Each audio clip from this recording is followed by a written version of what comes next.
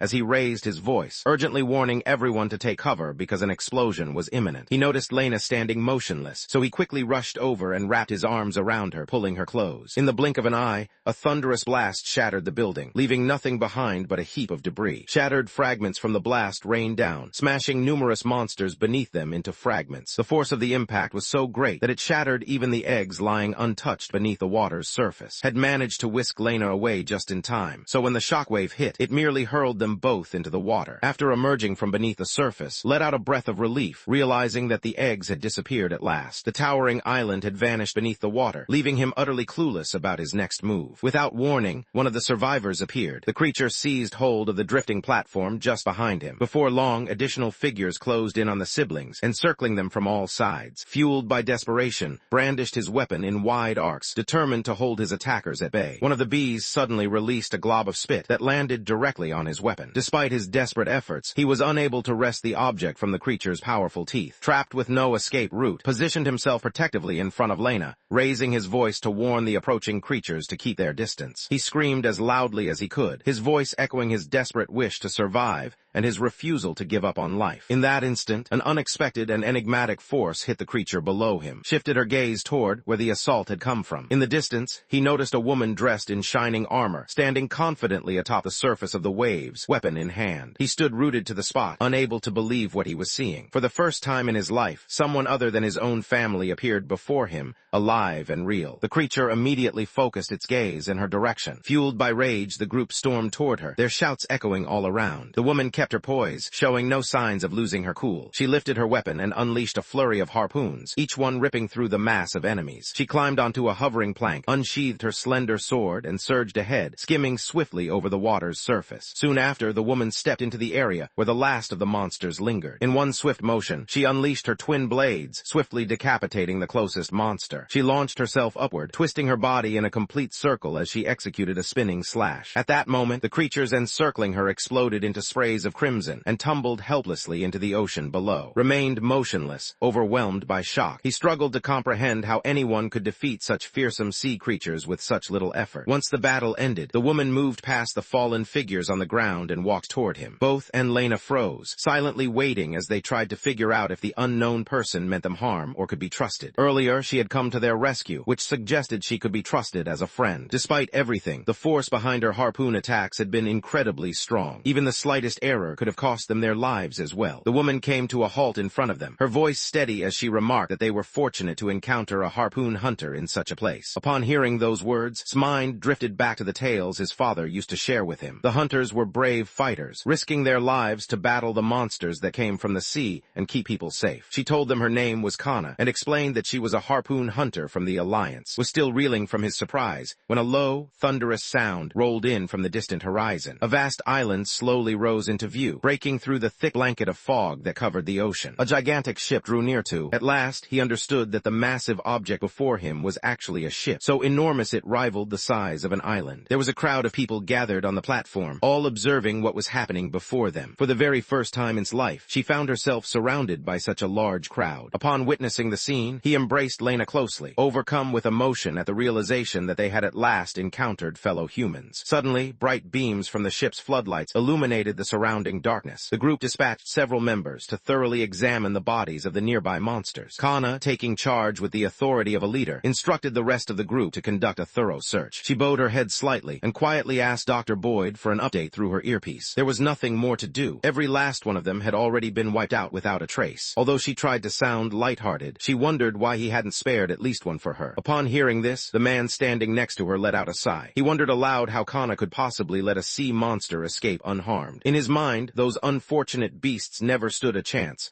Of all the hunters they could have encountered, it just had to be Kana. Had every egg managed to hatch, the situation would have turned into a serious issue. The character wondered if the other person had been responsible for breaking them. Simply responded by shaking her head, clearly indicating her refusal. The man standing next to her admitted that he had never seen a deep-sea creature as ugly as this one before. Just then, the doctor standing below announced that had been located. The name stirred a sense of recognition. Could it be that this was one of the infamous 7 deep-sea demons, the legendary Sea Devil? They realized this had to be Spotty, and it was even larger than the stories had described. They wondered in disbelief if a single person could have been responsible for its death. Kana once more shook her head, firmly insisting that she was not the one responsible. Still feeling confused, she tilted her head and noticed a weapon resting atop the defeated creature's body. Kana found herself lost in recollections, remembering how that man had rescued her in the past. At that moment, started filling out the paperwork needed to register for boarding. From that day on, the siblings were finally free from the shadow of fear that had once dominated their lives. Learned from the administrator that everyone present worked as harpoon hunters. Excitement sparkled in his eyes the moment he looked up. He remembered that his father had also lived the life of a harpoon hunter in the past. Noticing that each person bore the identical emblem on their arm, Porter came to understand that his father had always told him the truth. The administrator let out a quiet sigh after observing how deeply he was lost in thought. Kana, who had rescued the pair, stood out as an exceptional harpoon hunter. Among her peers, she held the rare distinction of being ranked as a 3-star hunter. Noticing the confusion on his face, the administrator offered a more detailed explanation. Among hunters, marking a star tattoo for each 100 sea beasts defeated was a time-honored custom. Still, countless hunters met their end before they could claim another star. For this reason, earning 3 stars stood as an extraordinary accomplishment. Upon realizing the implication, quickly calculated that earning 6 stars would signify more than 600 defeats. The administrator couldn't contain their laughter, finding the statement absurd. They insisted that achieving 4 stars was already the highest accomplishment within the Alliance. Reaching a count of 6 would make someone a legend in their own time. Following their short conversation, the administrator motioned for both individuals to step onto the vessel. Despite everything, left carrying the executioner's sword. Upon witnessing what unfolded, his curiosity was piqued, yet he chose to remain silent. The 2 young children reached the shelter unharmed. Despite observing their situation, the administrator felt a wave of sympathy wash over them. It was especially risky to go without shoes in this area. He chose to bring them to the market, planning to purchase suitable clothing for them. As Porto continued on his journey, he found himself in awe of the sights around him. The locals were busy retrieving ancient relics from the ocean and skillfully transforming discarded metal into enormous robotic creatures. After wandering for 30 minutes, the group eventually arrived at the bustling market. The area thrived with activity, resembling a lively city, and offered a wide array of dishes that represented both northern and southern flavors. The shop's offerings even included hex-salted fish among its goods. Both children felt a surge of excitement as they took in the unfamiliar sights before them. Before long, they reached a shoe stand where, despite the collapse of society, payment was still required for any purchase. The shopkeeper's expression darkened the moment he noticed that his customers were merely 2 impoverished children. The administrator mentioned that he possessed an item he wished to exchange. After searching through his possessions, eventually retrieved a pocket watch. The shopkeeper, however, had no use for it. Upon witnessing the situation, hesitated, uncertainty flickering across his face as he struggled to decide his next move. The shopkeeper's face shifted unexpectedly, revealing clear astonishment. The person noticed the bottle and wondered if it was the famous whiskey everyone talked about. He put on an air of generosity, offering to exchange 2 pairs of shoes for the item. Upon receiving the news, his expression transformed instantly, a bright smile spreading across his face as happiness filled his eyes. The administrator, with a firm expression, blocked his attempt. She couldn't believe he wanted to trade 2 worn-out pairs of shoes for whiskey,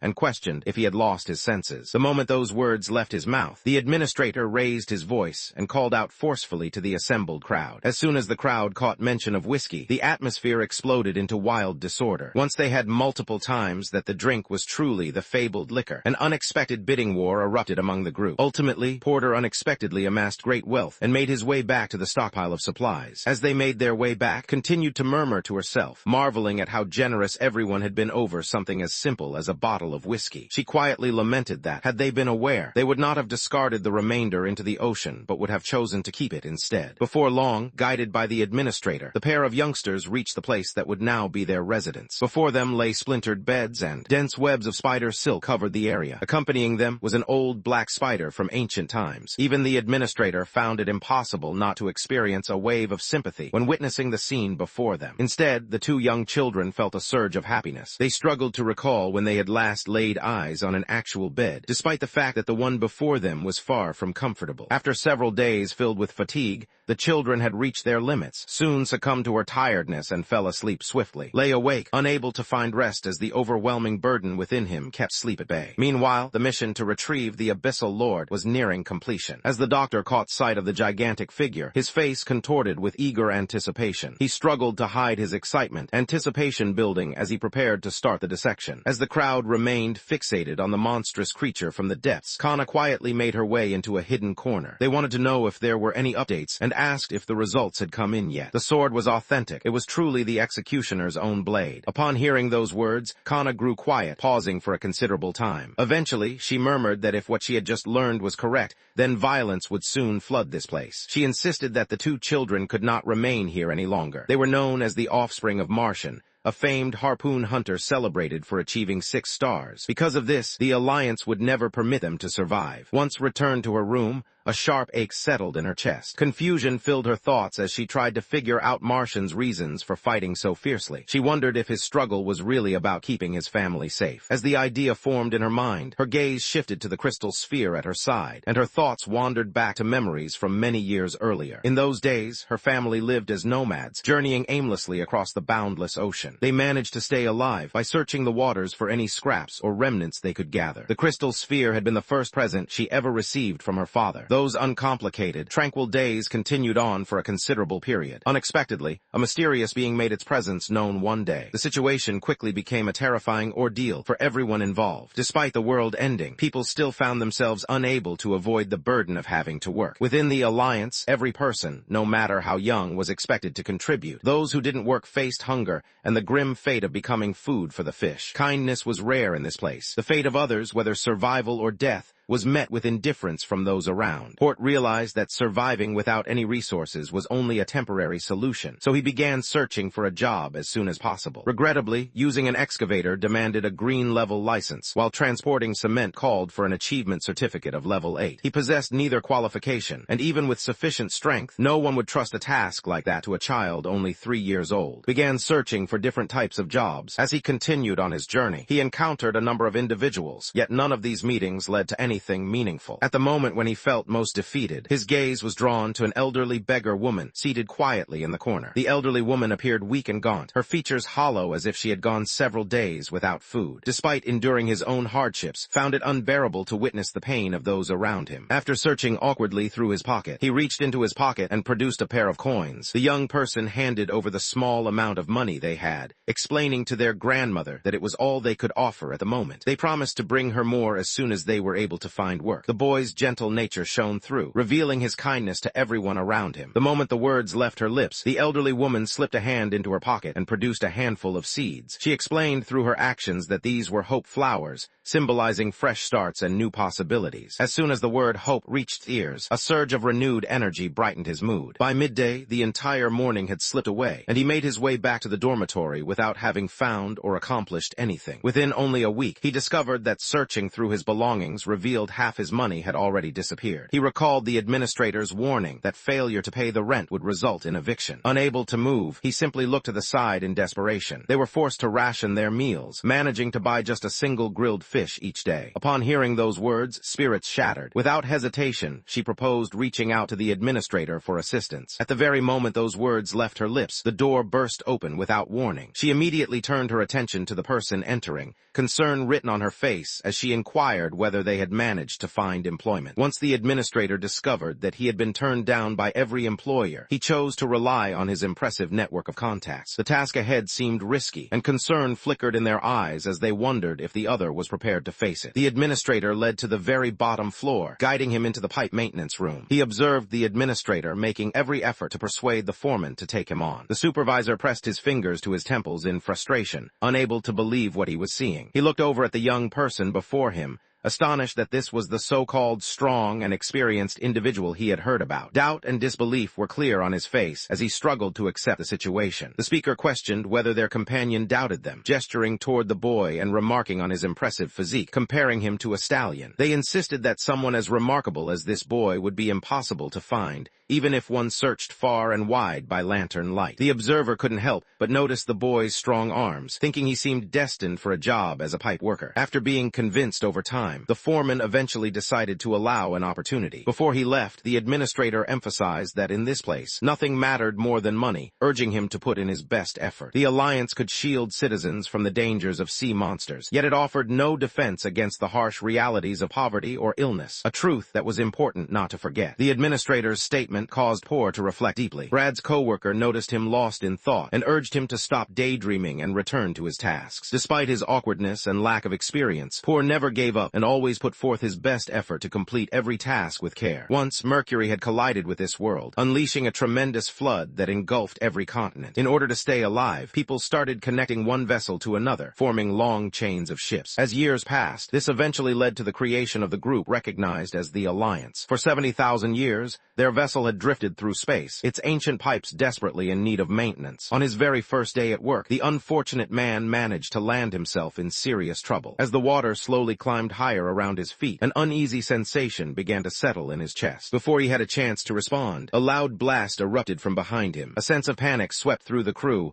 as one of the pipe workers spotted the. He urgently warned that unless the problem was fixed immediately, the entire ship's crew would be doomed to become food for the sharks. Upon witnessing the situation, the foreman began to sweat nervously and hastily directed his workers to take action. They informed him that the location was the number 3 drainage pipe. This particular pipe lay at the lowest section of the vessel, requiring a journey of half an hour just to arrive. The opening was extremely tight, making it impossible to enter while wearing any diving equipment, and even men of average size found it too small to squeeze through. As confusion filled the room, reached for a flashlight, believing it was his responsibility as a crew member to take action. Without responding and paying no attention to their objections, he walked away with determined steps. As everyone watched in shock, Poor squeezed into the tight pipe. At the same time, several unexpected visitors showed up at residence, became aware of someone knocking on the door. She assumed her brother had returned. To her astonishment, a crowd of large, muscular men stood before her. One of the individuals greeted the young girl, recognizing her as and noting how much she resembled her mother. When overheard them talking about her mother, she briefly assumed they meant well. In reality, however, their true mission was to eliminate the siblings. Unaware of the events unfolding elsewhere, the had already made his way into the ship's inner pipes. Inside the pipe, Poor the Ran encountered a major obstacle. With so many entrances branching off, he struggled to determine which passageway was obstructed. He searched the area thoroughly, yet the precise location continued to elude him. Above ground, the workers were gripped by fear and uncertainty, yet their imposing size prevented them from offering any assistance. Each of them understood that if he vanished in the darkness below, there would be no hope of survival. Reacting quickly, the foreman instructed the workers to strike the third pipe over and over again. It appeared as though something had caught their attention. He noticed that just a single pipe was shaking, and he understood that the experienced workers were using this as a sign to lead him to the source of the clog. After matching the pattern of their steady knocking, he eventually arrived at the exact location he needed. Following several swift movements, he successfully removed the blockage caused by the debris. A sudden rush of water overwhelmed him, triggering a wave of panic. In the midst of the turmoil, a leather shoe labeled Harbin struck him squarely across the face. The blow knocked the breath right out of him. Under the crushing pressure of the deep ocean, such a situation could easily prove deadly. Once the wreckage was cleared away, the water inside the vessel quickly rushed out. The crowd erupted in excitement from above, their voices ringing out in admiration for his determination. They marveled at his grit, amazed that he had accomplished the challenge. As more time went by, the poor worker remained missing. The foreman's complexion lost its color as worry took over. He wondered anxiously to himself how much time had slipped away. The crew responded anxiously, revealing that the time remaining was 8 minutes. Moment after moment, the timer increased, eventually stopping at a frightening 24 minutes. The workers pleaded with the foreman to abandon any expectations. They believed it was impossible for anyone to survive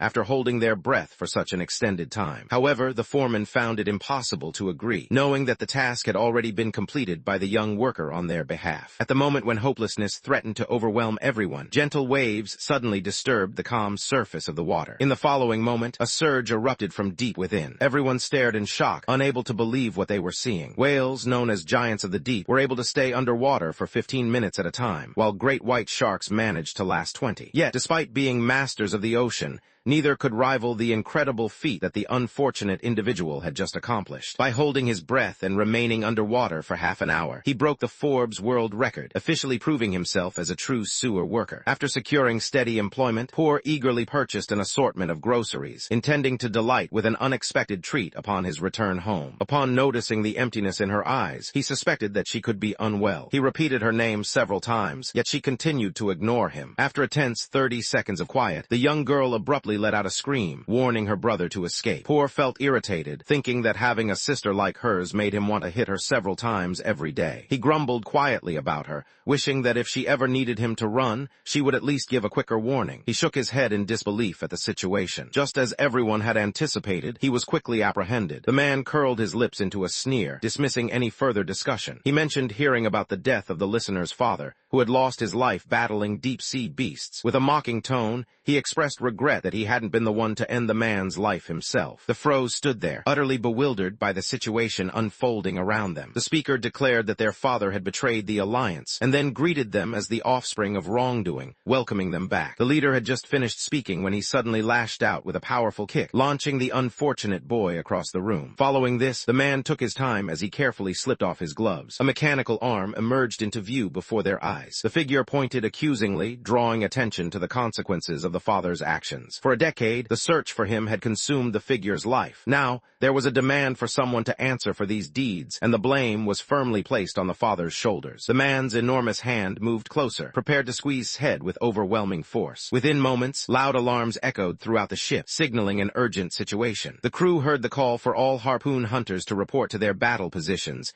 and every member of the team was ordered to return to their posts without delay. The exploration team found themselves facing the largest assault by deep-sea creatures ever recorded. In a matter of moments, a horde of monstrous beings rushed at their vessel. None of them hesitated as they charged forward, their courage shattering the human ranks in a matter of moments. Even when they were no longer submerged, their strength in battle stayed fierce. The invasion advanced rapidly, overtaking defenses with startling speed. In just a few minutes, the attackers managed to force their way through the inner hull. A deafening explosion shattered the meter-thick steel wall, creating an enormous gap. Two enormous eyes, each as large as a soccer ball, fixed a threatening stare on the group of humans. What unfolded next was all too clear. The creatures from the depths unleashed a vicious attack, tearing through everything in their path. Without provided dialogue or description in the JSON data, there is no content to rewrite for this panel. His sister managed to avoid the turmoil by a slim margin. Even though the door remained, the lock was now secure, leaving no way to open it. Once the frightening moment passed, the group wasted no time and quickly searched for an escape route. The man they had seen before still radiated a menacing and unnerving presence. At the same time, word of the assault on the exploration team spread to the first squad of harpoon hunters. Those gathered in front of them represented the very top tier, their composed faces showing they were no strangers to these events. Encounters with monsters had become routine annoyances in their everyday lives. The harpoon hunters held a reputation as protectors of the sea. In every place they surfaced, deep-sea bees were swiftly wiped out. Following lead, the squad surged ahead with the ferocity of wild tigers set free. All of them possessed remarkable strength when fighting alone. Whenever one defeated a deep-sea monster, they would nonchalantly announce the tally, treating the fierce battle as if it were merely a playful competition. As the backup forces appeared, the exploration team's tension eased, and they felt relief wash over them. The team standing before them was recognized as Kana's group, the most formidable among all the harpoon hunters. Before anyone had the chance to rejoice, an unforeseen event suddenly unfolded. A mysterious, viscous film had gradually spread over the surface of the deck. The experienced harpoon hunters quickly understood what their opponents intended to do. The monstrous creatures from the depths attempted to engulf the whole ship in a thick layer of slime. Upon witnessing the situation, quickly raised his voice, urging the group to remain vigilant. Before he managed to complete his action, a bald man became ensnared in the gooey substance. The bald man gazed at the monstrous creature from the depths, his mind already drifting to the name he would choose if given another chance at life. Fortunately, destiny showed some mercy, as made her entrance at the perfect moment. Confronted by a defense that appeared impossible to break, she responded by executing the Thomas Hook slash. With a single, flawless motion, she cut down the monsters effortlessly, as if they were insignificant scraps. She instructed Dangling to manage the evacuation, while she took on the task of attracting the deep-sea beasts. Hardly had the words left her mouth when Kana produced a small vial filled with liquid, one of the unique attraction serums crafted by the doctor. As soon as the glass broke apart, the creatures from the depths of the ocean erupted into a frenzy. They writhed with force, breaking out of the thick coating of slime. Sensing the opportunity, Kana darted off swiftly, disappearing in a blur. At the same time, the boy and his sister faced their own troubles. Eager to avoid sharing the same fate as their troublesome father, they moved quietly through the air, staying low to dodge danger. Felt as if the dizzying height would frighten her soul away. Once they touched down without incident, the siblings' attention was immediately captured by the lively disturbance happening outdoors. As they approached, they realized the figure ahead was Kana, the very woman responsible for rescuing them in the past. As they witnessed their rescuer being pursued by a horde of creatures from the ocean depths, Poor silently concluded that she would not survive this ordeal. There had been no need for concern after all. This woman was known as the Harbin Leather Shoes, and she was considered the top contender to achieve the coveted 6-star rank. A sudden, piercing cry erupted like a burst of flame. Several cannons mounted on the ship's side exploded outward, sending waves of fierce, crackling fire into the air. The monstrous creatures from the ocean's depths let out pained wails as they fell, reduced to heaps of blackened bones. The crowd stood speechless, awe and disbelief etched across their faces,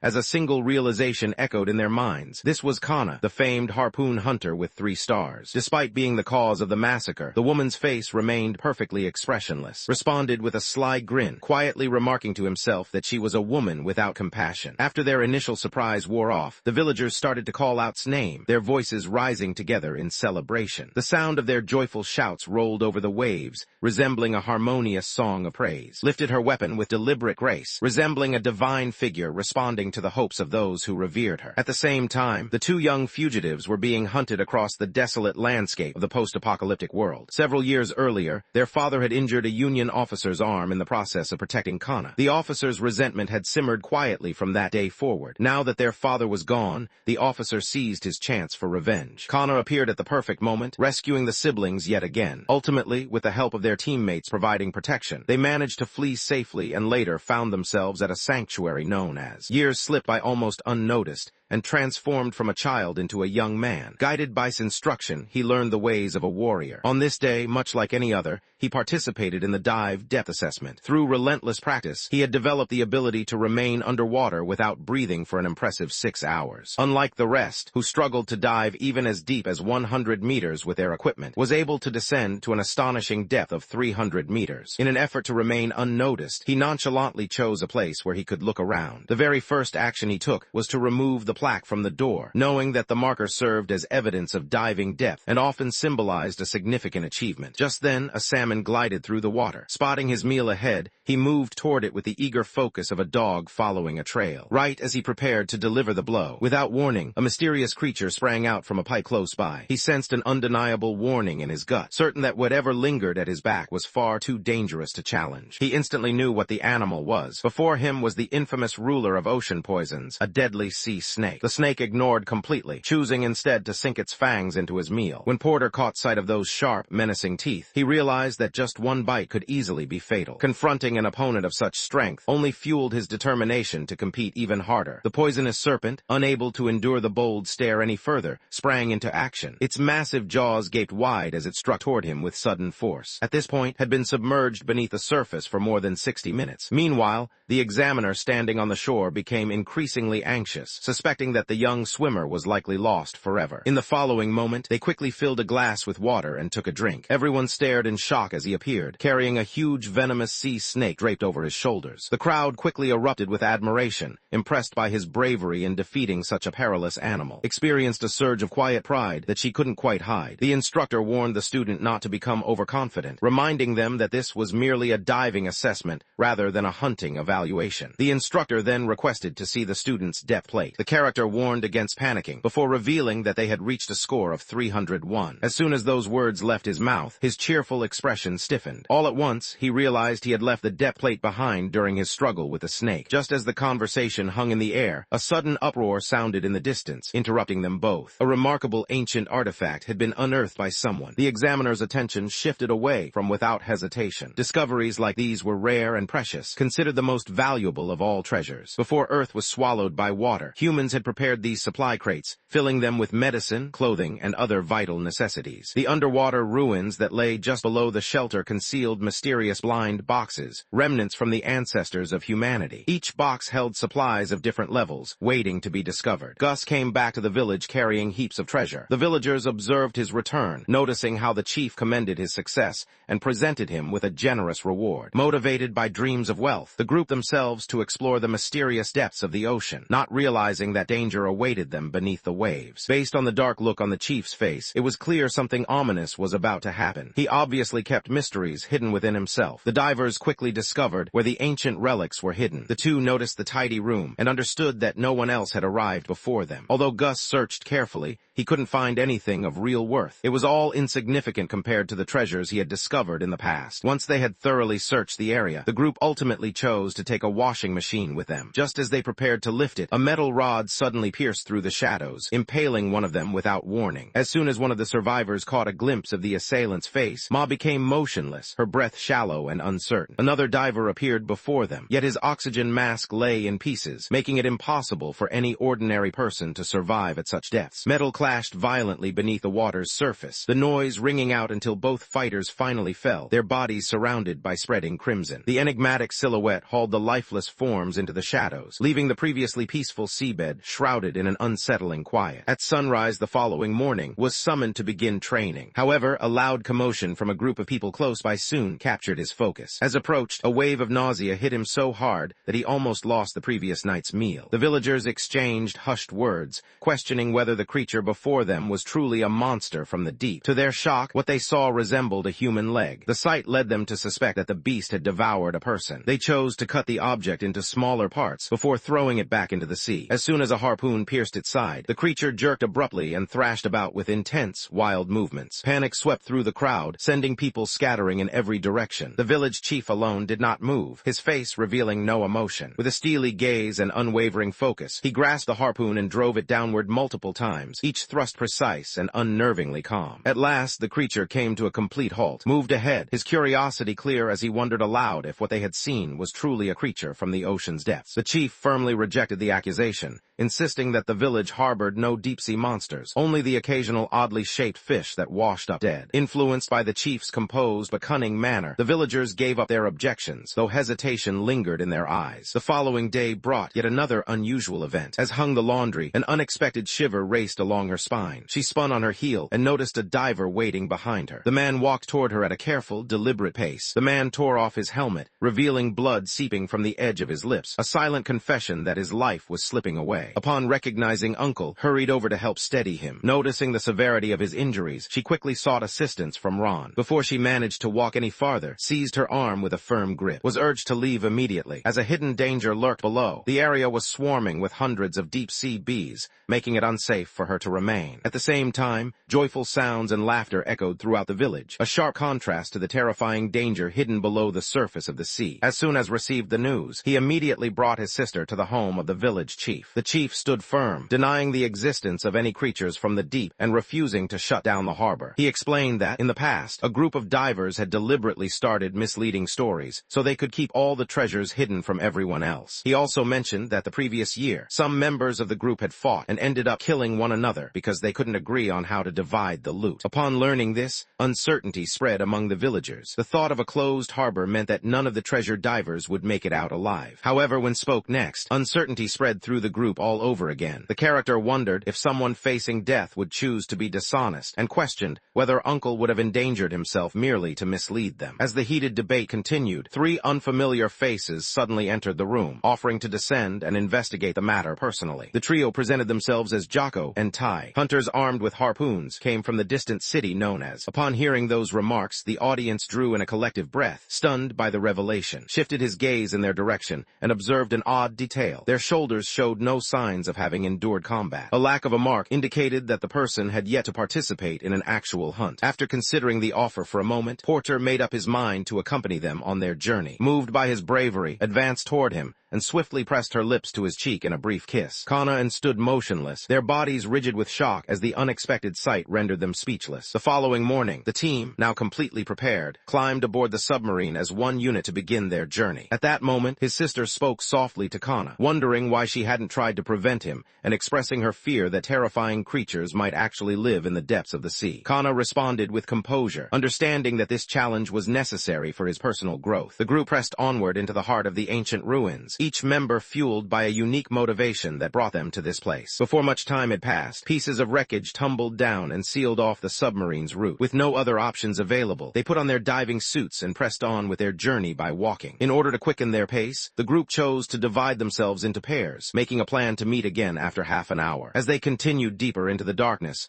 his heartbeat quickened in the shadowy halls. Every step brought the fear that something might suddenly emerge from the gloom. Attempted to lighten the mood by starting a conversation. Without warning, halted her progress, having caught the subtle noise of water dripping somewhere in front of them. He paid no attention to his voice and headed directly in the direction of the noise. Soon after, the pair stumbled upon a concealed room. They broke through the water's surface side by side, hoping to get a better view. The sight before them rendered them speechless, as the vast area overhead was filled with clean, refreshing air. Beneath their feet, countless human bones were stacked in heaps. The group remained motionless, watching as a shadowy figure gradually appeared from the pile of skulls on the mountainside. Both combatants lifted their weapons, preparing themselves for the impending battle. As the shadowy shape approached, they soon discovered that it was actually another person who had managed to survive. Within an instant, the man fell to the floor, his body giving out beneath him. They hurried over and assisted him to his feet. Without warning, he seized his face and hoisted him high above the ground. A thunderous noise echoed as Porto's body hit the floor with force, leaving him stunned. The man quickly grabbed a weapon and brought it down toward his opponent with force. In a sudden burst of speed, lunged ahead and cut the man straight down the middle, splitting him in two. The injury started to swell in a disturbing way, with the skin contorting and expanding. Within moments, an overwhelming number of tentacles erupted outward, swiftly coiling themselves around and trapping her in their relentless grip. The man's form started to contort and transform, reshaping itself into a horrifying, monstrous creature. The creature stretched its mouth open, preparing to rip to pieces. Just as danger loomed, mustered every ounce of power he had and brought his sword down in a swift, forceful arc. He squeezed the trigger of his weapon, prompting a sharp clicking sound. In an instant, a rush of compressed air propelled the blade outward. In a flash, the creature found itself trapped tightly against the wall, unable to move. Remained motionless, his gaze fixed on the motionless body lying in front of him. His thoughts drifted to the strange being discovered by the villagers at the harbor. Her thoughts also drifted to the odd behavior the village chief had displayed earlier that day. A cold sensation crept along his back. At the same time, focused on attending to the patrons gathered inside the tavern. Her gentle appearance had led everyone at the bar to call her their little angel. No matter how many errors she made, everyone around her found themselves unable to reprimand her. On this particular day, she encountered a truly aggressive individual. The man pointed out that the waitress had spilled something on his clothes and demanded to know what would be done to fix the situation. The owner hurried over to the scene, offering continuous apologies with visible concern. At that moment, moved in front of, positioning herself protectively while carefully cleaning the mark from his clothes. As the thug caught sight of the beautiful woman at close range, desire flickered in his eyes. He seized by the arm and insisted that she'd join him for a drink. To him, he had just angered someone as dangerous as a tiger disguised as a person. Kana didn't have a chance to respond. A loud, angry voice rang out from the rear. The character threatened to use force if anyone dared to touch their Kana, making it clear they would not tolerate interference. The thug rose to his feet while Mao remained motionless, paralyzed by fear. Determined not to embarrass himself while his crush watched, he pushed himself to move ahead with renewed courage. The thug had little chance to react before thrust her fork forward, the metal prongs plunging firmly into his side. In a fleeting moment, Mao's knuckles slammed hard against the man's cheek. The hulking figure fell to the ground at once, knocked out cold. Mao was on the verge of striking a pose, ready to show off and appear impressive. He soon discovered that Kana and had already left. The setting changed, revealing quietly weeping as concern for her brother's well-being filled her thoughts. Offered her comfort, explaining that Porto consistently dedicated himself to training and never let a moment go to waste. After spending 2.5 years keeping a close eye on him, had come to a single, undeniable conclusion. In her experience, no one possessed greater strength than, far below the ocean's surface, assembled his group. Together, they resolved to explore the tunnel from which the creature had emerged, determined to discover what lay within. The group carefully made their way through the tight corridor, using their hands to guide themselves along the walls until they finally arrived at the passage's end. What unfolded before their eyes seemed impossible to comprehend. The shelter overflowed with supplies, all remaining untouched and flawlessly maintained, even after hundreds of years had gone by. Neither man could hide his eagerness as both hurried forward, snatching up anything within reach, showed no interest in the treasure, instead focusing intently as he watched the shadows that surrounded the group. At that moment, he noticed something unusual and quickly alerted his companions, urging them to prepare their weapons. As they noticed where he was looking, the rest of the team lifted their eyes and stood paralyzed by fear. Hundreds of grotesque larvae latched onto human bodies, creating a horrifying scene. They seemed so full of life, on the verge of breaking out. A long-forgotten memory surfaced in his mind as he took in the scene. In that instant, he understood. They had wandered straight into the heart of the monster's lair. The rest of the group grows visibly pale, their hands shaking with fear. Jacko urgently urged everyone to remain silent, believing that as long as they moved cautiously while their pursuers slept, there was still a chance to escape unharmed. The group moved ahead, imitating his cautious steps and doing their best to remain quiet. Before they managed to get very far, a sudden, piercing sound rang out across the chamber. A gigantic beast erupted from beneath the surface of the water. A barrier stood in front of the way out, preventing anyone from leaving. Terror rooted the men in place, leaving them motionless with fear. Among them, one was so overwhelmed that he wet himself. In the blink of an eye, a tentacle shot out from the shadows behind him and coiled tightly around his legs. He was seized so quickly that no cry escaped him as he was pulled helplessly toward the beast's wide, waiting jaws. He disappeared completely as his body was engulfed, the sound of bones snapping echoing in the air. The creature, resembling an octopus, blocked the way out and suddenly stretched its gaping mouth before launching itself at the group. Commanded her team to open fire, raising her voice as she gave the order. The creature's skin proved impervious as the bullets struck its body and glanced away, leaving no trace behind. Gunshots echoed through the darkness, rousing the remaining monsters from their deep sleep. Panic filled Jacko's voice as he urgently told everyone to escape immediately. The creatures closed in quickly, leaving the group with no opportunity to run. In a matter of moments, the monsters had encircled them on all sides. The ring of creatures drew closer, surrounding from every direction, lifted his baseball bat, and launched the initial attack. A deafening gunshot rang out, and the closest monster's skull shattered, sending blood and fragments scattering through the air. Right before he could strike once more, a tentacle lashed forward and coiled tightly around his weapon. Additional tentacles emerged, coiling firmly around his whole body. Just as the creature lunged forward, it nearly ripped him to shreds. At the very last moment, emerged and with a single fluid movement, cut through the writhing tentacles. He raised his weapon once more and brought it down with force, slicing the creature straight through its middle. Once he had rescued his fellow soldier, he rushed fearlessly into the heart of the swarm. In his eyes, the tentacled creatures moved at a sluggish pace, posing no real threat when compared to his remarkable speed. Following 2.5 grueling years of intense training, he had transformed completely, leaving behind the frail child he used to be. He moved swiftly through the crowd, his path marked by swift, deadly strikes that left trails of crimson behind him. As the fierce battle raged on, every powerful roar and swift slash brought down another creature, and soon the whole horde had been completely defeated. His display of immense strength left his teammates speechless, their eyes wide with amazement as they took in the sheer force he unleashed. Without warning, intense tremors rattled the whole tunnel. A multitude of tentacles suddenly erupted from the surrounding walls. Without warning, an enormous beast crashed through the wall. This fearsome intruder was none other than Zeno, the seventh demon of the ocean. The entire group stood motionless, stunned by what had just happened. Seawater surged forcefully through the opening it had formed. The group rushed to secure their helmets onto onto their heads. The strong rush of water separated the group, carrying each person away on their own unpredictable paths. Oxygen tank took a direct hit from an unexpected force. Fragments of debris soared through the air, broken and scattered everywhere. As the creature approached, pulled her close, wrapping his arms protectively around her. He discharged his weapon, relying on the force of the jet propulsion to propel both of them out of harm's way. The creature, fueled by a fierce desire to protect its offspring, pursued them without pause. Its tentacles lashed through the air, releasing arcs of radiant blue fluid in every direction. Porter was unable to move out of the way quickly enough, and the fluid splashed over, concealing his oxygen tank from view. In the following moment, the acidic liquid set off a violent blast. The explosion hurled both of them into a confined passageway. The creature's massive form was far too big to give chase. After lashing out in anger, the creature let out a thunderous roar before abruptly turning its back. Within the tunnel's depths, both of them let out a long, relieved breath at last. There was no opportunity for them to pause. The urgent need to locate oxygen pressed upon them before time ran out. As they continued on their journey, the lifeless body of Jacko suddenly emerged in their path. When saw him in that state, she couldn't hold back her tears and began to sob without restraint. Oxygen levels within her helmet dropped quickly as she continued to breathe. Right at the moment when she could barely catch her breath, moved closer and exchanged his breath with another by pressing their mouths together. A gentle heat lingered in the space where their lips met. In a single moment, was revived. Upon witnessing Sib's ability to provide oxygen without needing a tank, realized he might truly possess the power to breathe beneath the water's surface. In reality, his lungs possessed unusual strength, allowing him to remain underwater much longer than the average diver. He had stumbled upon this power years earlier when he almost drowned, but at this moment, his only focus was finding a way out. Motioned in her direction, silently assuring her that if she found herself short of breath once more, she could count on his support. Both of them made their way through the water, heading for the exit. Before long, found herself struggling for air again as her supply of oxygen dwindled. Without a moment's pause, she seized by the hair. Without hesitation, she gripped him tightly and pressed her mouth to his, inhaling his breath with the fierce hunger of someone who had been deprived for far too long. Just then, the rescue submarines caught sight of the group. Once received a new tank, she became determined to return and rescue. A member of the crew stepped in her path, cautioning her that informing the village of the impending threat took precedence. He revealed that the creature would place the missing relics as traps, drawing unsuspecting divers deeper underwater. As soon as he spoke those words,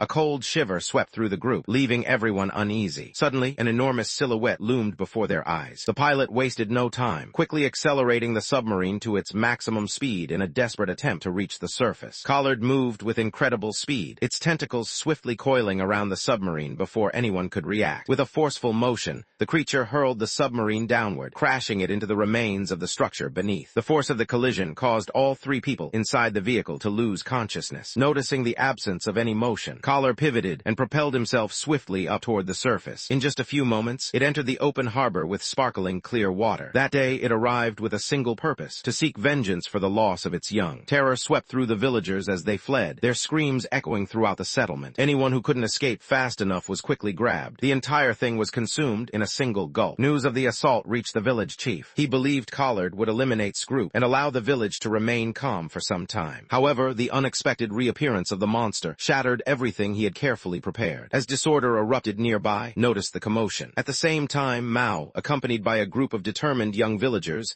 gathered weapons in preparation to protect their home. Kana instructed to find a safe place, then charged fearlessly at the creature. She stopped abruptly, stunned by the sight of skin beneath a collar turning red and blistered in the harsh sunlight. She was baffled by Collard's decision to brave the dangerous sunlight, especially since he was one of the 7 deep-sea demons, just to make an appearance in this place. Several burly men quickly arrived at the harbor, hurling their harpoons toward the beast. Collard let out a painful howl when the spears drove into its body. The creature plunged beneath the surface, desperate to evade the relentless onslaught. At the moment when everyone believed victory was theirs, Collard surged upward from below, breaking through the water's surface with a powerful burst of energy. In an instant, the creature devoured multiple villagers, consuming them completely. Upon witnessing the scene, Mao's fury ignited, compelling him to lift his weapon in a determined attempt to seek justice for those who had fallen. Just as he prepared to attack, the creature's tail whipped through the air and sent him sprawling backward with tremendous force. As Mao witnessed the loss of each friend, he stood motionless, paralyzed by shock, his thoughts completely empty. This being was beyond anything humans were capable of battling. The overwhelming force radiating from the creature caused his entire body to shake uncontrollably, leaving him powerless to even raise his weapon. As Collard prepared to swallow him whole, sprang upward, clutching a harpoon tightly. The weapon pierced the monster's face with a sharp, hissing sound. Collard let out a pained roar and hurled Mao away from him. Relieved to see that he was unharmed, Kana launched another assault, driving the harpoon forcefully into into the beast's thick skin. She pressed her foot onto the shaft and allowed her entire body to glide downward, her weight carrying her swiftly along. A deep and jagged wound split open the creature's hide, blood oozing from the fresh injury. Without warning, the harpoon broke cleanly in half. Kana spun through the air. After twirling through the air 3 times, she touched down on the ground with effortless grace. The villagers gazed at her in astonishment, unable to believe how effortlessly she moved. The circumstances had become critical, leaving no opportunity to retrieve any additional weapons. She seized Mao's short blade and braced herself, preparing for the attack she knew was coming. Simultaneously, she instructed him to guide the villagers toward the submerged tower so they could find safety there. Now that everyone was out of danger, Kana fixed a furious glare on Collard, her eyes burning with intense anger. She had previously concealed who she was to avoid the Alliance tribes, and had managed to quietly become part of this community. At that time, sharing a home with the siblings gave her an uncommon feeling of tranquility. She wished that uncomplicated joy could go on endlessly, choosing to overlook the troubling hints that surrounded her. She failed to remember the reality that these creatures lurk in every corner. In any place touched by the sea, terrifying beasts from the depths can be found. As flames devoured her house, Kana revealed her status as a 3-star hunter and moved ahead with unwavering resolve. The creature launched its assaults with the fury of a raging storm. She knew that a single misstep would result in her being ripped to pieces. Taking advantage of the cover around her, she ducked under the opponent's attack and swiftly moved closer. Despite using all her strength in the assault, her efforts left only a faint mark on the creature. Her weapon started to fracture, fragile lines spreading across its surface. With just a single additional strike, it would break apart entirely. To her astonishment, the villagers suddenly started throwing rocks at the creature. Collard, overcome with fury, whipped its tentacles about, hurling them outward in all directions.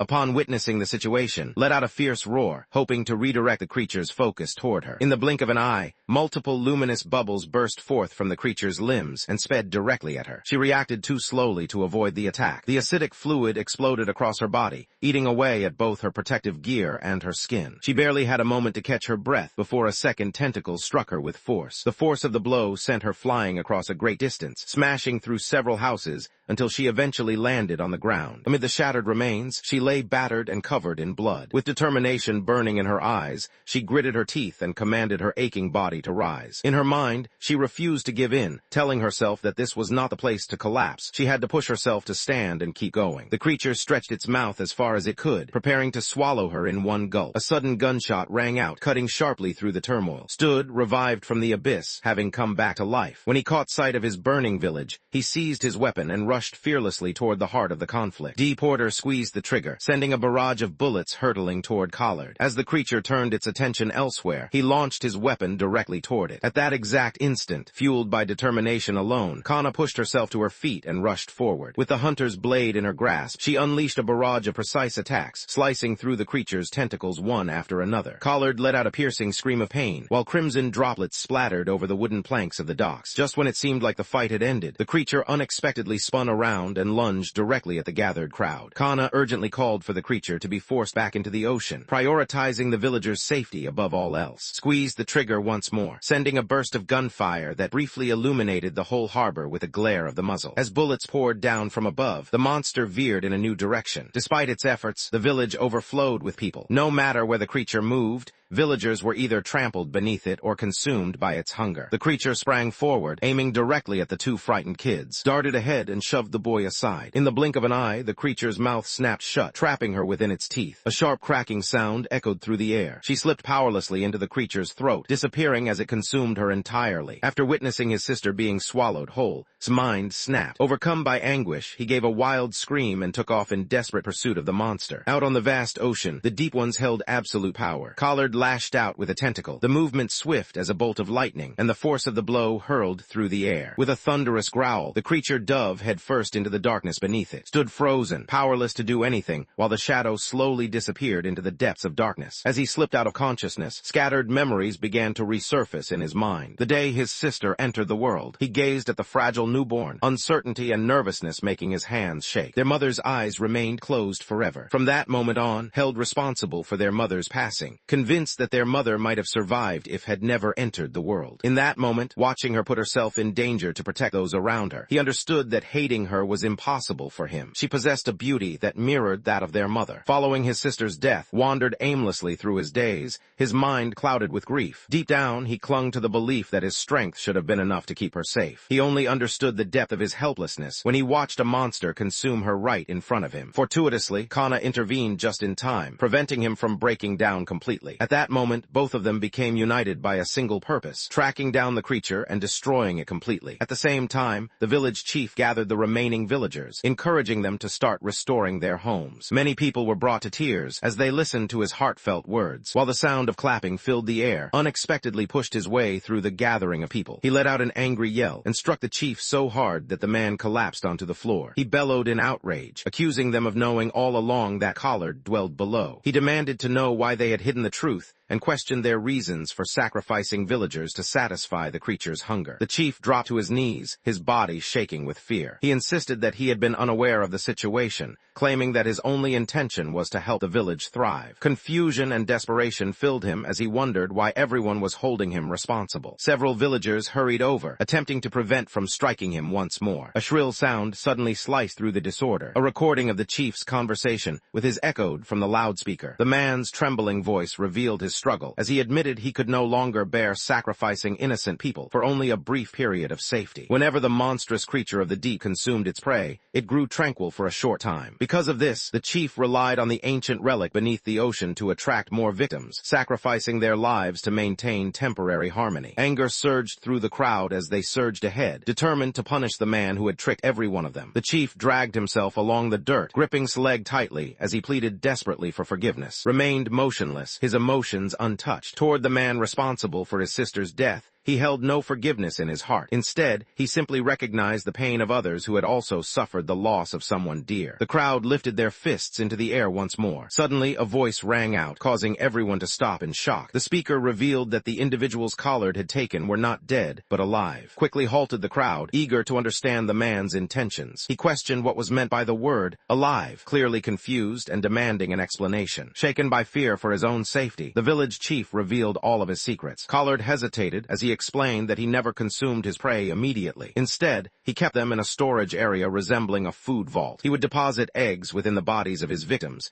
and soon the larvae would emerge, consuming their hosts from the inside. Hidden far below, a dark pit served as the heart of their breeding ground. Only the fortunate managed to survive for another week. The narrator remembered that no one else had ever managed to get out of that place except for them. When learned that there was a possibility his sister was still alive, a spark of hope ignited in his eyes. Following a short conversation with Kana, the group agreed to allow the chief to guide them toward the breeding pit. After discovered how the creature behaved, he wasted no time in assembling a team of willing helpers to embark on a rescue mission. Soon, the group reached the entrance to the nest. Kana examined the landscape carefully before instructing her team to block off the entrance using steel cables. She threw a flashlight into the room. Beneath the bright light, the group carefully brought down a mannequin filled with explosives. The sudden burst of light caused several young creatures to jump in surprise. Instinctively, they darted ahead and gulped down the decoy in a single motion. A deafening blast erupted, instantly shredding the closest creatures to pieces. The commotion roused the others, prompting a crowd of them to surge upward toward the surface. They moved so quickly that the wires cut through their bodies, leaving them in shreds. There were simply more attackers than the trap could handle, and in a matter of moments, it was completely destroyed. From a distance, lifted a searchlight into the air, its beam catching the attention of the monsters and luring them in her direction. The swarm drew nearer, surrounding everything in its path. From beneath their feet, a gigantic steel net shot upward, capturing every one of them in a single, swift motion. The volunteers unleashed a barrage of gunfire, their bullets tearing through the crowd until silence fell and no one remained standing. From her place on the edge of the action, found herself deeply impressed by the way directed the troops in battle. At the same time, those whom Collard had captured started to regain consciousness within the confines of the nest. The group spoke in hushed tones as they devised a way to get away. Without warning, massive tentacles burst forth from the shadowy depths of the water. Panic swept through the crowd as chaos erupted. Anyone left outside the secure rooms was captured without warning. Wrapped her arms protectively around a young boy, using her own body as a shield to keep him safe. A terrifying creature emerged from below, its body covered in see-through sacks that revealed the outlines of trapped humans inside. One after another, the creature drew in its prisoners, enclosing each within a hovering bubble that clung to its body, transforming them into eerie displays. Once its task was complete, the creature retreated into the depths, content with its actions. The group of survivors stood motionless, stunned by what they saw. This situation situation was not what they had expected with the collared creature. Instead, two separate monsters waited inside the nest. At the same time, the chief guided the team along the winding passageways. After what seemed like endless wandering, the group inexplicably found themselves standing in the same place where their journey had begun. Lost his temper completely,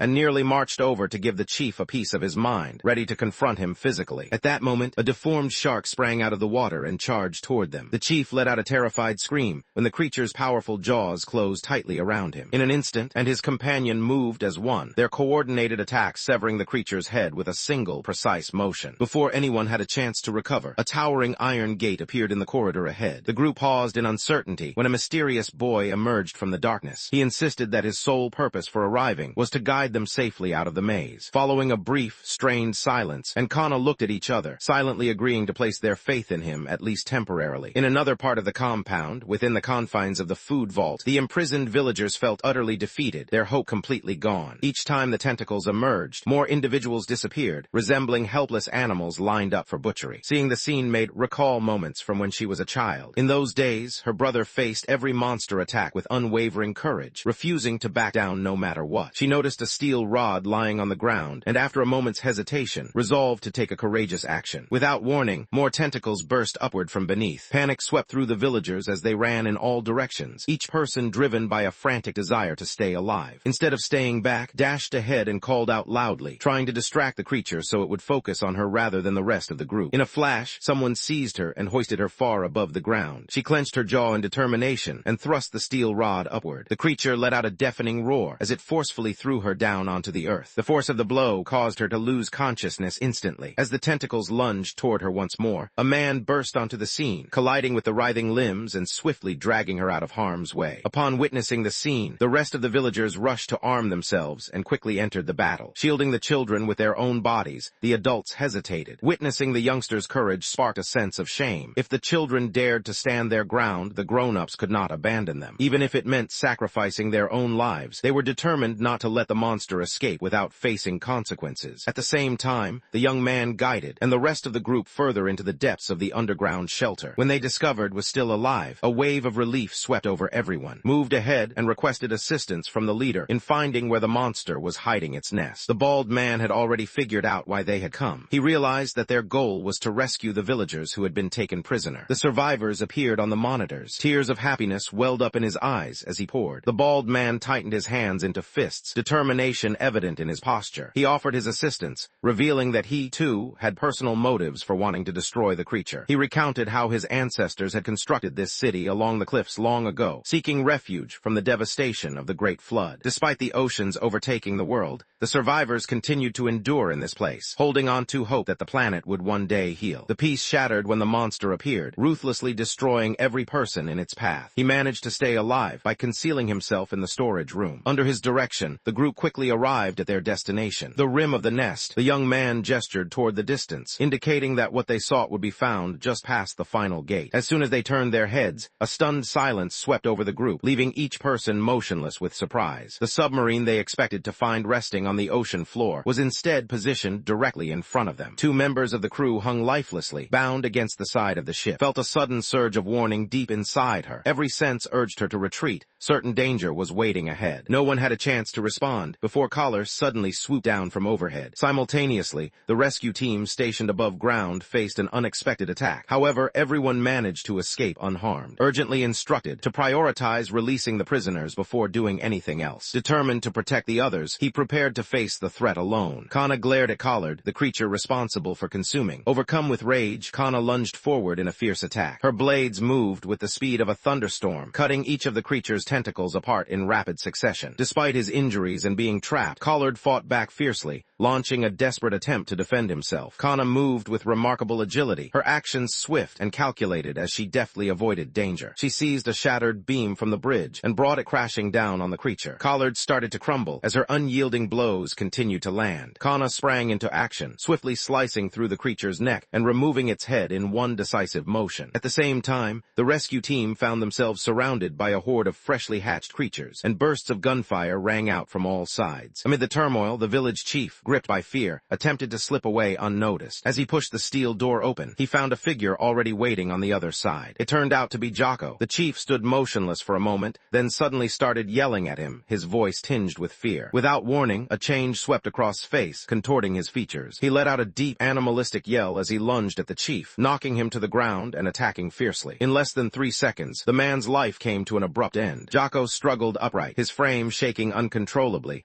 until his form shifted and he became a monster too. Remained motionless, her mind struggling to comprehend the scene before her. She repeated his name again and again, desperately trying to connect with any trace of humanity he might still possess. Despite her efforts, nothing worked. The creature swiftly spun around and sprang toward her. The creature's powerful jaws snapped shut around her arm. Just as danger loomed, suddenly arrived and forcefully knocked the monster aside. At that moment, appeared, gripping his bat tightly in his hands. Upon noticing hurt, he let out a fierce roar and unleashed a powerful swing, using every ounce of his strength. Blocked his path, her voice trembling with emotion as she cried out, desperately pleading for him to stop because the figure before them was Jocko. Stood motionless, stunned by what he had just witnessed. Disbelief washed over him, leaving him unable to process the reality before him. Lifted her sword, preparing to deliver the final blow. Gong moved without thinking, positioning himself in the space that separated the two. Kana showed no sign of uncertainty. She leapt into the air, preparing herself for another powerful attack. Darted forward, shielding herself in front of the blade and using her own body as a barrier. Her eyes shimmered with unshed tears as she silently pleaded for mercy, hoping Jocko's life would be spared. Despite the changes that had turned him into something unrecognizable, she still felt a strong need to shield whatever remained of his former self. Before the others had a chance to react, a second mutant beast sprang at him from the side. His anger flared up, and in one swift motion, she sliced the object straight down the middle. At the same time, Porter arrived at the food storage area and freed the villagers who had been stuck inside. With the young boy leading the way, the group of survivors hurried toward the nearest exit, desperate to escape. Searched the area, but his sister was nowhere in sight. A wave of panic tightened in his chest. Amidst the turmoil, he caught sight of her enclosed within a transparent incubation chamber. Numerous larvae emerged as they broke free from the body of the mother creature. In a matter of moments, the group found themselves completely encircled. The swarm let out a unified shriek before rushing forward as one. At the height of despair, the girl, believed by everyone to have perished, gradually lifted her hand. A wave of unseen energy surged from her, instantly immobilizing all the monsters around her. The team that had just arrived froze in disbelief, struggling to process the unbelievable scene before them. Before the others had a chance to respond, the girl lost consciousness and fell to the ground once more. Shortly after, the remaining group set out on their way back, clung to his sister, embracing her closely as they traveled. At that moment, his deepest wish was to go back to the peaceful days they used to share. The rest of the group appeared tense, gripping their weapons tightly and scanning their surroundings with cautious eyes. Symptoms closely resembled the unsettling changes Jocko had experienced during his initial transformation into a monster. At the same time, a different set of survivors climbed into the escape pods, getting ready to abandon the depths below. Despite the children's desperate pleas, the elderly man with a bald head paid them no attention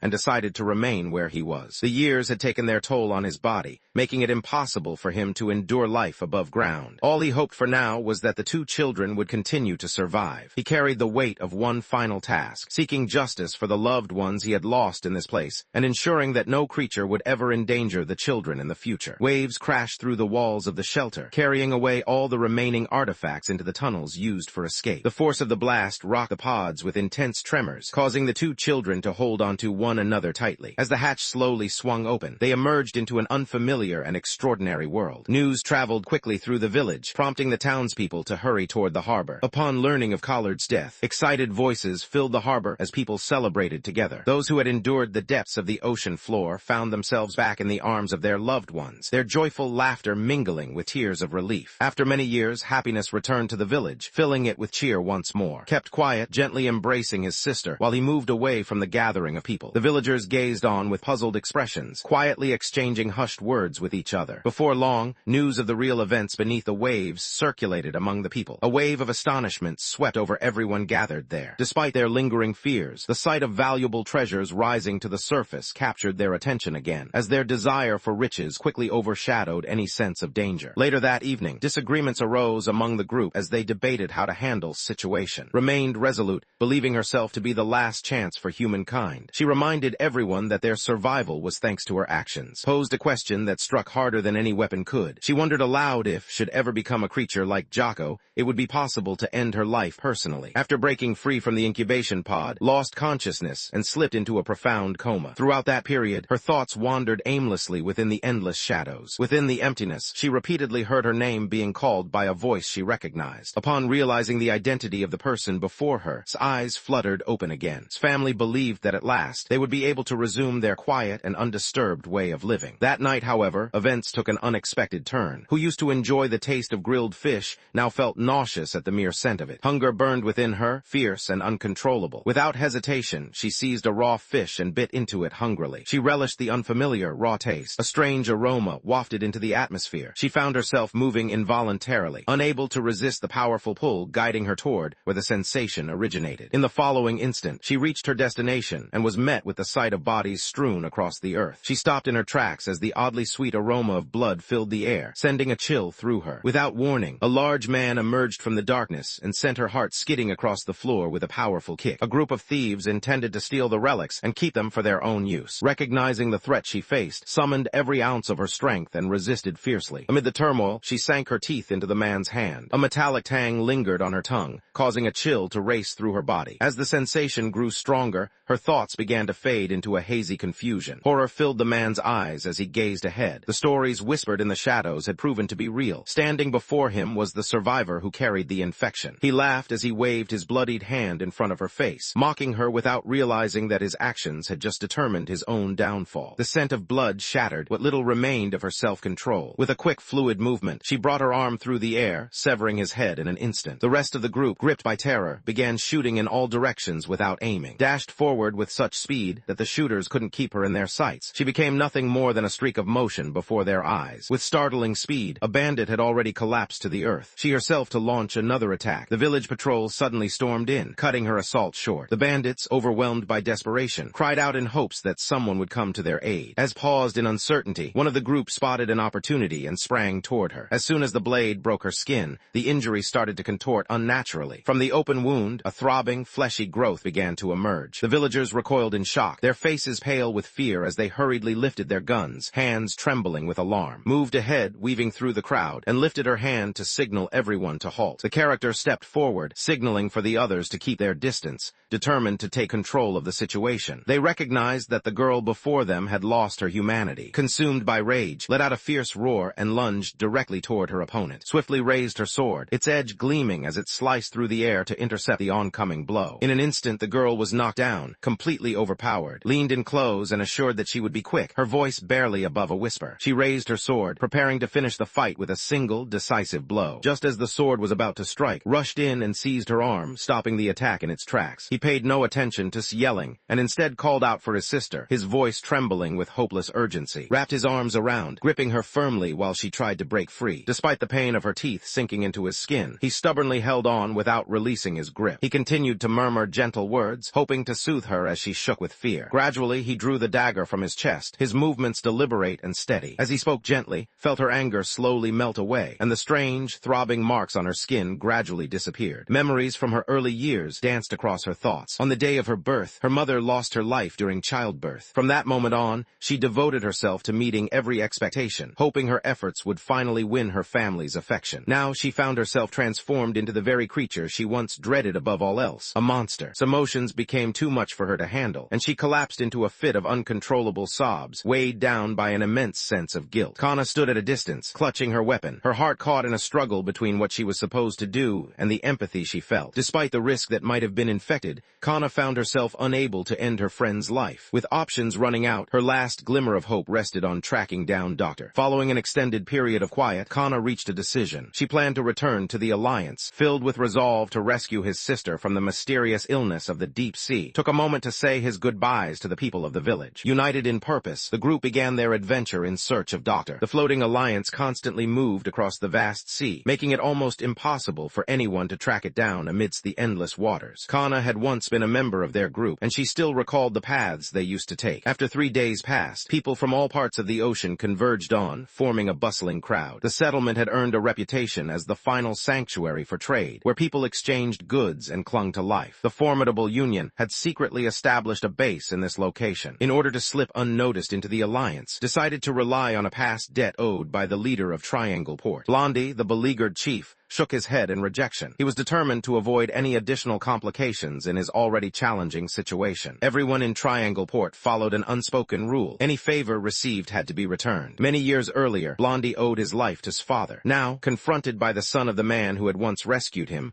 Blondie found himself unable to refuse his request. Blondie took charge as the group of 3 stepped onto a merchant ship headed toward the Alliance, concealed herself within the confines of a cargo crate, and Kana tugged their hoods down, hiding their faces from view. Before long, the vessel arrived at the dock belonging to the Alliance. As a team, they maneuvered crate in the direction of the inspection bay. All appeared to be proceeding without issue, but the situation changed when a guard entered to inspect the cargo. Tension filled the air as every person stood motionless, their hearts racing with anxiety. The guards gradually raised the tarp, revealing what lay hidden beneath. He hesitated briefly at the sight of. Without saying anything, the person silently gestured for them to pass by. Lee Ji-ho stood before them, the very officer who had previously aided and his sister in their time of need. Upon realizing who they were, a subtle, heartfelt smile appeared on his face, his expression filled with relief at finding them safe. Once the reason for his visit became clear, Lee's face grew somber as he realized that the alliance had changed from what it once was. In an effort to contain a rapidly spreading plague, officials enforced strict water rationing measures. The cost of living soared to unimaginable heights, and access to clean water became even more valuable than precious metals. Those refugees who lacked the means to pay were left to perish from dehydration. Several individuals put themselves in danger, attempting to obtain water to support their loved ones. Anyone who was captured endured brutal beatings that left them barely clinging to life. As witnessed the harsh treatment before her, frustration surged within her, and she prepared herself to intervene. Lee acted swiftly, reaching out to seize her arm before she could move away. He leaned in close, cautioning her in a low voice that the timing was too risky for action. Suddenly, a strange young man emerged seemingly from thin air and sent a guard flying across the street with a powerful kick. He called out to the refugees, encouraging them to accept the water he offered. The guards raised their weapons, preparing to shoot, reacted quickly, swinging his staff at the barrels before anyone else could move. The gunfire missed its intended target and tore through the tanks, causing them to rupture. Water gushed out uncontrollably, quickly spreading across the square. The unexpected turmoil sent the refugees into a state of panic as they scrambled to snatch up any available containers, desperate to gather the water that was rapidly pouring out. Seizing the opportunity created by the commotion, and the rest of the group attempted to quietly lead the young man away from the scene, came to a sudden halt. She noticed a strange, unsettling voice reaching out to her from the darkness. Without paying any attention to calls, she moved deeper into the darkness, drawn by the mysterious noise. Once the young man had lived a life of privilege, surrounded by luxury and shielded from adversity. Despite having access to a life of comfort, he decided to reside with the refugees, rejecting the advantages his status could have offered. By coincidence, he encountered at that place and realized he had finally discovered the sense of belonging he had long desired. For a time, it appeared as though things were steadily improving. One day, while exploring underwater, discovered an unusual object hidden beneath the waves, an event that altered the course of her life forever. Those refugees who encountered her began to suffer from an illness, which they referred to as the fish plague, had become infected herself. In an effort to halt the outbreak, the leaders of the alliance decided that everyone who had become infected would be thrown into the ocean. Doctors' thorough examination uncovered the reality. Despite widespread fear, the plague posed no genuine threat to people. Despite everything, the upper council pressed on with their purges, insisting that these actions were necessary to conserve resources, felt a deep resentment toward the way they acted, seeing only hypocrisy in their behavior. Ultimately, he chose to support the refugee. Following an intense clash, he managed to break free from the alliance together with. Many years later, their daughter fell victim to an infection caused by a creature from the depths of the sea. In order to regain her humanity, the siblings found themselves compelled to revisit this place once more. Doctor became increasingly captivated as recounted her experience, his eyes shining with the excitement of discovery. He speculated that unusual mutation had been passed down from her mother, who had once suffered from a mysterious fish-related illness. Suddenly understood the reason behind his unique ability, recognizing at last why he could remain submerged far longer than anyone around him. The doctor's expression became serious as he explained that in this flooded world, adapting was not optional. It was essential for staying alive. Without warning, a chilling statement echoed through the room, freezing everyone in place. The speaker declared a refusal to heal, expressing an intention to examine her instead. In their eyes might possess the secret that could determine what lies ahead for all of humanity. A deafening explosion echoed from the containment chamber at his back. His eyes widened as her pupils grew larger, the eerie call echoing in her ears once more. Driven by a sense of curiosity, the entire group shifted their attention in the direction of the unexpected noise. As moved nearer, an icy sensation began to creep through the air. A shiver ran down his back. As his eyes landed on the object suspended within the tank, he stood motionless, stunned by the sight. A member of the 7 abyssal demons had met his end together with his father. The group stepped back, shock and disbelief clear on their faces. Last stood apart from other monsters, possessing a mind as sharp as any human's. The slightest error in handling him might spell disaster for everyone. At that moment, Porter understood that the doctor had lost all touch with reality. He knew he could never place his sister's fate in this man's hands. Just as the group prepared to exit, the door suddenly flew open. Captain strode in,